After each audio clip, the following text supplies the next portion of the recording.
오늘 2절 말씀을 보면 아주 그 예수님의 사역의 어떤 한 모습을 전체적으로 보여주는 말씀이 2절입니다.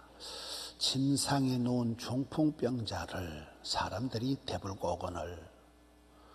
여러분, 중풍병 자체가 이게 마비가 되고 하반신 마비, 반신 마비, 전신 마비, 꼼짝할 수가 없는 이 병이 중풍인데 이미 이게 중풍병이 심해서 누워있다. 침상에 누워서 움직이지를 못하고 침상에 누워있는 중풍병자다. 이 말은 아주 이게 심각한 중병의 그런 할 수 없는 인생고에 시달리는 그런 사람의 단면을 보여주는, 병 중에서도 아주 이렇게 더 이상 어찌할 수가 없는, 처방이 치료가 안 되는, 호전이 안 되는, 이게 할 수 없는 이 어떤 막장, 이 부분이 침상에 누운 중풍병자다.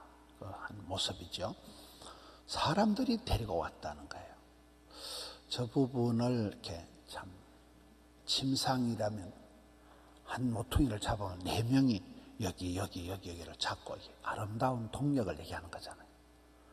저 사람이 동네 인심을 얻어서 동네 사람들이 다 한쪽 모퉁이에서 붙잡고 사람 덜덜덜덜 사람 4명이 적어도 들어야 오는 이 침상을 4사람이 맞잡고 인심을 얻던 사람, 많은 사람들이 이 사람의 병을 안타까워하는 사람, 많은 사람들이 힘을 모아서 이 사람을 살려보려고 좀 들고서 꼼짝달싹 못하는 사람을 예수님께로 데리고 온다. 예수께서 그들의 믿음을 보시고, 이 표현이 굉장한 표현이에요. 자주 제가 이런 말씀을 드리지만, 개 눈에는 뭐밖에 안 보인다고요? 개 눈에는 그 시기밖에 안 보이지만은 헐 예수님은 우리를 불쌍히 여기시는 거예요. 병든 자, 죄인들, 가난한 자, 아픈 자, 과와 가부와 세리와 창기와 다 구원의 대상들, 어찌할 수 없는 그 대상을 바라보시는데 그들의 꼬라지를 보는 게 아니고 그들의 어떤 현상을 보는 게 아니고 그들에게 있는 믿음을 보신다는 거예요. 믿음이 뭘까요? 이게 4사람이 어쨌든 예수님께 가면 해결이 나온다. Jesus is the answer. 예수님은 해답이 되신다. 예수님께 가면 해결이 된다. 예수님을 만나면 구체가 난다는 그 믿음을 보시는 거예요. 저기 다른 성경 마가복음 2장에는 보면 지붕을 뜯고 이 중풍병자를 달아내리는 장면이 나옵니다. 그 다음에 나오는 표현이 예수님께서 5절에 그들의 믿음을 보시고 이렇게 나오거든요. 그러면 예수님이 보시는 믿음은 뭘까요? 무리하는 거예요. 무리하는 거예요. 이 사람이 봤을 때는 안 될 짓을 하는 거예요. 무엇 때문에 생지붕을 뜯어 제낄까이? 그런 쓸데없는 짓을 왜 할까이? 지붕을 뜯어서라도 예수님을 만나야 썩었다. 무리해서라도 예수님을 만나면 병이 낫겠다. 이건 예수님을 어쨌든 만나야 된다. 마가복음 2장에는 사람들이 많아가지고 어쩔 수 없이 지붕을 뜯는 본문이 나오는데 여기는 사람들이 예수님을 대불고 오시는데 그것을 예수님 바라볼 때 환자를 바라보는 게 아니라 그들의 마음 씀씀이 그들의 믿음을 보시고 한다는, 항상 주님은 우리의 믿음대로 꿈꾼대로 소원대로 역사하시는 겁니다. 여러분, 이 선교팀이 한번 나간다 할 때 이거는 굉장히 어려운 거예요. 지금 제가 알기로는 라오스 팀은 코로나 이후에 이제 처음 나가는 거니까 그 이전에부터 이 팀들이 굉장히 기도를 많이 해요. 이 팀 중에 지금 여러분들이 앞으로 라오스로 완전히 선교사로 나갈 사람들이에요. 그렇게 기도하는 분들이에요. 완전히 이제 한국의 살림을 다 정리해서 완전히 라오스 가서 이제 선교로 살 사람들이 여기 몇 가정 있습니다. 선교지에 가보면 모든 게 물이에요. 예측이 안 되는 거예요. 공항에서 출입국이 안 될 때도 있고, 도와주려고 가져간 거 공항에서 다 뺏겨버릴 때도 있고, 저는 병원에 있을 때 그 의과대학생들, 간호대생들, 의사들, 간호사들하고 제가 10년을 이렇게 선교지를 떠돌아다니면 매일 한 건씩 터지는 거예요. 예측 불의 상황이 오는 거예요. 별꼴이 반쪽인 거예요. 그럴 때 그냥 기도 안 할 수가 없고, 그럴 때 살아계신 하나님, 거기 계신 하나님 깨달아지니까, 우리 주님은 믿음을 보시고 역사하신다. 우리는 믿음으로 반응을 하지 않고, 돈이 없는데 지금 이 병은 좀 중증이다, 이 병은 이미 안 된다, 우리는 자꾸 현상을 보고 움직이지만 예수님께서는 그들의 믿음을 보시고 중풍병자에게 이르시되, 이 중풍병자를 데리고 온 거는 사람들이 데리고 왔잖아요. 근데 예수님께서 말씀하시는 건 핵심, 그 아픈 사람, 병든 그 사람에게 말씀하세요. 중풍병자에게 다이렉트로 그 환자에게 말씀을 하시는 거예요. 작은 자야 안심하라, 네 자성을 받았느니라.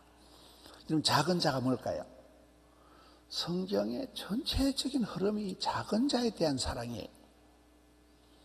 성경을 많이 연구한 신학 박사들, 교수님들의 얘기를 들어보면 구약 성경, 신약 성경 전편에 흐르는 게 작은 자에 대한 관심이에요. 하나님은 큰 사람, 센 사람, 돈 많고 똑손이 이쁜 이를 데리고 역사한 법이 없어요. 가인과 아벨 중에 작은 자가 아벨입니다. 아벨의 제사를 받으십니다. 다윗은 여러분 8째 중에 막둥이 막내 아들이에요. 작은 자 정도가 아니에요. 완전 말째예요. 끝순이에요. 에서와 야곱이 둘째예요. 작은 자예요. 큰 자가 아니에요. 성경의 전체적으로 하나님은 약자에게, 소자에게, 빈자에게, 작은 자를 통해서 역사하신다. 그래서 저와 여러분이 아무리 아파도, 아무리 가난해도, 아무리 힘들어도, 꼼짝달싹을 못해도 하나님은 그런 할 수 없는 작은 자를 통해서 역사하는 게 성경의 큰 흐름이기 때문에, 작은 자여 안심하라. 예수님께서는 복을 주시기 전에 평강을 먼저 주시잖아요. 두려워 말라, 놀라지 말라, 무서워 말라, 안심하라. 예수님의 평강을 먼저 주는 거예요. 걱정하지 마라, 내가 너를 반드시 고쳐준다. 죄사함을 받았느니라. 오늘 말씀의 핵심이 저 말씀이에요. 죄사함을 받았다는 거예요. 죄에 대한 모든 게 죄의 문제거든요. 인생의 모든 문제는 하나님께로부터 우리가 복을 받고 살아가야 될 존재, 죄라는 놈이 들어와 가지고 하나님과 우리 사이를 유격시켜놓은 거예요. 하나님과 우리 사이를 멀어지게 하는 이 죄 문제를 해결해야 돼요. 인간의 모든 문제의 핵심은 죄 문제. 죄 때문에 우리가 복을 받지 못하는, 죄 때문에 우리가 벌을 받는, 죄 때문에 우리가 아프고 병들고 필경은 우리가 지옥에 갈 수밖에 없는 죄인이라. 이 죄 문제를 솔루션하기 위해서 예수님께서 오셨다. 그래서 예수님께서 세례요한이 외친 첫 메시지가 뭐예요? 회개하라, 천국에 가까웠다. 회개의 복을, 회개하고 죄 문제를 회개하는 수밖에 없어요. 이게 모든 것의 근본 문제. 회개하라, 천국에 가까웠다.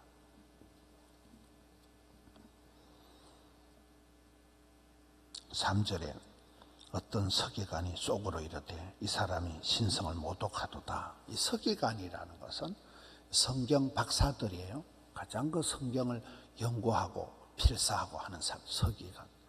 성경을 가장 많이 연구한 사람들은, 아니 제 문제는 하나님만이 해결할 수 있는데 저 젊은 사람이 뭐 어떻게 하나. 예수님의 그 권능을 모르는 이 서기관이 비판을 하는 거예요. 하나님만이 하는 이 제 문제를 해결하는 걸 저 사람이 어떻게 하나. 저 신성 모독이다. 그러니까 4절에 예수님께서 그 생각을 아시고, 예수님은 나를 대할 때 내 얍삽함, 내 이중성, 내 사악함, 내 게으름, 내 모든 악한 걸 다 아시고 다 보시고 우리를 상대하잖아요. 탕자에 비유해서 탕자 아버지가, 그 탕자가 폐륜적인 말을 하고, 아버지가 돌아가셔야 재산을 주는데 아버지 내 재산 돌로 아버지 빨리 죽어라 이 말인데도 그걸 알고도 재산을 주봤자 저 둘째가 객지 가서 다 탕진할 걸 알고도 주시는 거예요. 알고도 네가 경험해 봐야, 네가 깨달아야, 네가 철이 들어야 되니까. 그게 아버지의 사랑이란. 자식 이기는 부모가 없잖아요. 여기도 예수님께서 뻔히 아시고 또 마음에 악한 생각을 그걸 책망을 하시는 거예요. 4절에 6절에 그러나 인자가 세상에서 죄를 사는 권능이 있는 줄을 너희로 알게 하려 하노라. 예수님께서 이 세상에서 죄 문제를 해결하신 권세와 능력이 있는 분이다. 4절, 6절 중풍병자에게 말씀할 때 일어나 네 침상을 가지고 집으로 가라. 저 마지막에 일어나 침상을 들고 집으로 가라. 일상을 회복시켜 주는 거예요. 침상을 이기지 못하고 거기서 널부터 살던 사람에게 이제는 네가 남들에 의해서 사는 네가 침상을 들고 너가 집으로 가라. 그동안 너를 돌본다고 엄마가 아빠가 얼마나 고생하고 가족들이 일상을 회복시켜 주는 거예요. 관계를 복원시켜 주는 거예요. 이제는 네 역할을 하라는 거예요. 맨날 가족들의 도움만 받던 삶에서 이제는 네가 이걸 직접 들고 가서 집에 가서 네가 일하고 네가 설거지하고. 기적이잖아요. 완전히 회복되는 거예요. 관계가 회복되고 일상이 회복되고. 이 예수님 말씀 굉장히 현실적인 발이 일어나 네 침상을 들고 집으로 가라. 7절에 그가 일어나 집으로 돌아가거늘 현장을 직접 본 많은 사람들이 8절에 하나님께 영광을 돌리는 거예요. 하나님 대단하시다. 우리 하나님이 고치셨다. 하나님이 하셨다. 이런 큰 역사가 벌어지고 난 뒤에 항상 결론은 야, 주께서 다 하셨구나. 하나님께서 하셨구나. 하나님의 그 섭리, 간섭, 기적, 손길. 결론 우리가 그걸 느낄 수 있는 것입니다. 오늘 할 수 있는 꼼짝달싹을 못하는 할 수 없는 이 병자를, 죄인을, 작은 자를 기어이 일으켜서서 가정으로, 일상으로 완전히 복원시켜 주시는 예수님. 이 모든 죄의 뿌리, 죄의 문제, 근본의 문제를 해결해 주시는 예수님. 우리의 삶도 그렇습니다. 예수님 앞에 나오면 못 고칠 병이 없고 해결 못할 문제가 없습니다. 문제를 문제 삼지 말고 기도 제목을 삼아라. 새벽을 깨우고 이제 명절이 곧 시작이 됩니다. 명절이 시작이 되는데 오늘 저녁에 우리 금요 기도회도 뭐 그대로 합니다만은 가정 예배문은 또 참고로 하시고 코로나 몇 년 만에 이제 풀리니까 많은 이동이 있을 것입니다. 오가는 발걸음도 강건하고 또 주일날이 이번에 설날이에요. 그래서 연휴를 끼고 이 선교팀들이 직장에 휴가하니까 연휴를 끼고 이렇게 또 선교팀이 나가는 거예요. 선교는 중단될 수 없는 선교를 위해서 기도해 주시고 기도하겠습니다. 하나님 아버지 감사합니다. 생명, 건강, 호흡 주시고 기도할 마음을 주셔서 하명성전, 드림성전, 영상성전으로 인도해 주시니 감사합니다. 주님 앞에 나와서 마음을 합하여 들 것을 함께 들고 나와서 기어이 꼼짝달싹을 할 수 없는 중풍병자를 일으킨 것처럼 저희들의 아름다운 동력이 주님의 구원의 손길을 일으키게 하여 주시옵소서. 하나님 아버지의 사랑하는 성도님들 모든 처지와 형편을 굽어보시옵고 고쳐주시옵소서. 회복시켜 주시옵소서. 일으켜 주시옵소서. 특별히 오늘 출국을 하는 라오스 팀들입니다. 오랫동안 준비하며 기도하고 갑니다.